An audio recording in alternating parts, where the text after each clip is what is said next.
നിന്റെ മുത്താരാ? നിന്റെ സ്വത്ത് മണിയാരാ? അജാ അവന് ചക്കര കുട്ടിയാരാ? പറയ്. ആ ഉമ്മ വരുന്നതിന് മുമ്പ് പറയ്. Okay okay. അപ്പൊ എന്റെ കുട്ടിയാളെവിടാ? കുട്ടിയാളെവിടാ? അത് മുമ്പില്ല. കുട്ടികളെ വെച്ച് എന്ത് പറയില്ലല്ലോ. ഇവിടെ വേണ്ടി കെടുക്കും. എന്നിട്ട് ഓർക്ക് ഉറക്കല്ലേ ഗൈസ്.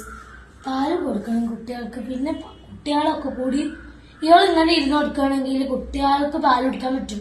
പക്ഷെ കുട്ടികളൊക്കെ കൂടി മേത്ത് കയറി ഇതിന് ഉന്തിട്ടിട്ടാണ് പാല് കുടിക്കല്. ഇല്ലേ? ഇല്ല പാത്തു ഒന്നും പറയാൻ വയ്യ ഗൈസ്. അത്ര കുറക്കം വന്നിക്കണമെന്ന്. ഞാൻ വന്നപ്പോ ആ വാലണ്ട് തുറന്ന് അടുക്കളത്തെ വാതിൽ തുറന്നിട്ടുള്ളൂ. മണ്ടിയാണ്. ഓക്കെ.